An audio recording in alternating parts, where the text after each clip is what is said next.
Whenever you behave in an unpleasant manner, it is Mr. Ego. It's a sure way to deceive yourself for the rest of your life. You just have to see. This is Isha Yoga. You just have to see. If you're pleasant, it's you. If you're unpleasant, it's you. If you see this, you wouldn't like the unpleasant part of who you are. You'll deal with it. There's nothing to deal with it. Are you unpleasant right now? No, you just have to stay like this, that's all. It doesn't take anything, it just takes free breathing, that's all, to be pleasant. Does it take some other commodity to become pleasant? No. Just oxygen, that's all. Only when oxygen is scarce, body can become unpleasant. Otherwise, you can sit here and die pleasantly, Tell me, what other ingredient do you need to be pleasant? Nothing. No, it is only because you think there is some other entity which makes you unpleasant, like ego. It is just like saying, I'm possessed. Whenever people behave in unreasonable ways, they think spirits have taken over. No, they don't want to see that they're unreasonable people. That's why they never get well. That's why they never get straightened out. The first step that you need to see is this. If I'm pleasant, it's me. If I'm unpleasant, it's me. If I'm wonderful, it's me. If I'm horrible, it's me. If you see this, you will stamp out the horror quite efficiently. You can't stay with it for too long. Because it is another spirit called ego. It's an elf called ego. It goes on and on and on endlessly. See, this is a very good trick. You asked a question about ego. Now I ask you, where is it? You say, I don't know. It's a damn good trick. You don't know where it is, but it acts up all the time, isn't it? So it's a trick. There is no ego, there is just you. Sometimes pleasant, sometimes unpleasant, sometimes beautiful, sometimes horrible. If you see this, the moments of horror will go down by itself. You don't have to do anything. You just don't have to do anything. If you see it's me who is being horrible, it will start going down. You think I'm horrible because of my ego or usually because of somebody. It'll never ever go down. You will remain horror the rest of your life, or maybe beyond.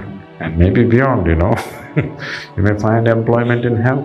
That is one good thing about being horrible. If you torture yourself efficiently and everybody around you, they may give you employment in hell. In heaven, there is no employment because there's nothing to do.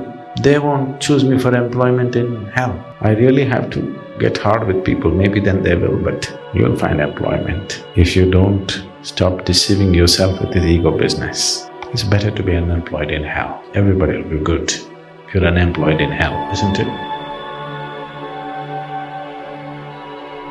So please, don't start practicing here for employment in hell. Don't start practicing unpleasantness here because you think you're practicing for employment in future.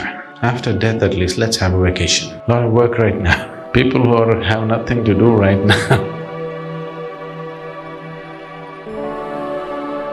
or people who are refusing to do anything worthwhile right now are seeking employment after death. No, do everything that you have to do now. After death, let's have a vacation. You must be so pleasant and useless that nobody should give you a job. Ways to deal with toxic people. While the occasional bad mood or disagreement doesn't mean someone is toxic, a pattern of toxic behavior in a relationship can be more problematic.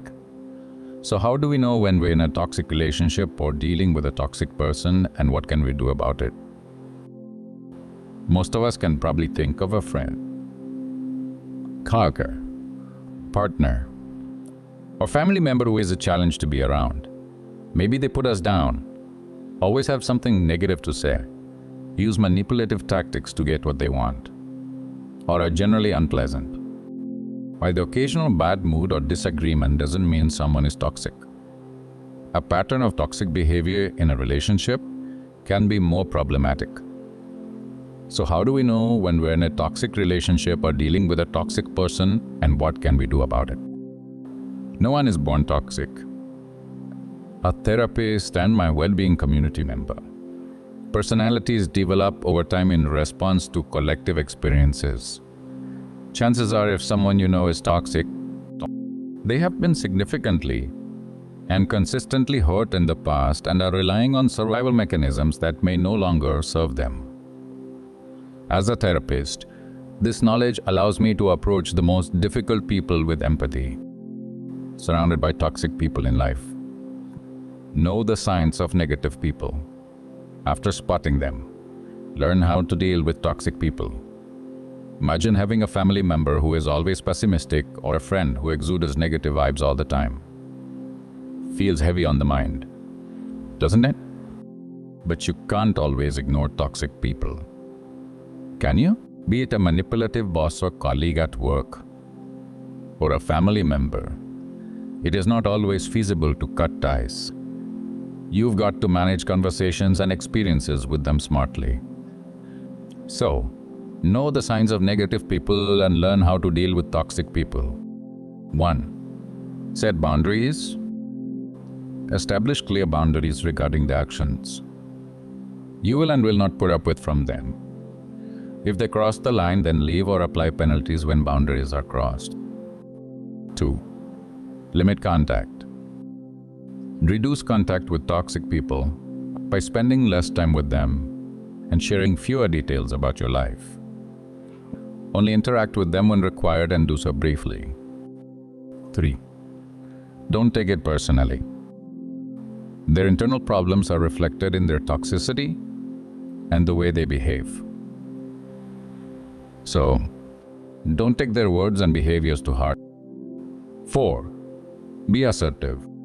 Be forceful and defend yourself. Don't allow them to exploit you. So be assertive when you don't like something and you feel the need to say no. 5. Embrace self-compassion. When toxic people make you feel bad, combat it with self-love and a reminder of your value. Stay away from their criticism and look at the positive things in life. 6. Make connections that are encouraging. Spend more time with people who are upbeat, kind and who make you feel good. Stay social, but choose the right people to hang out with. 7. Use strategic empathy. You should be compassionate for their underlying issues, but also avoid tolerating poisonous behaviors. Establish compassionate but firm boundaries. 8. Don't expect change. You can't compel or expect a toxic person to change. So don't hold out hope for them too. You should only be in charge of your reaction. 9. Avoid escalation. Avoid escalation by not lowering yourself to their level. When they try to provoke you, just remain calm and composed and do not respond to their toxic behaviors. Ultimately, it's all about protecting your peace of mind. Don't increase toxicity. Instead, reduce exposure. You might not want to hurt the other person, especially if it's a friend or family member, but you need to put your mental and emotional health first.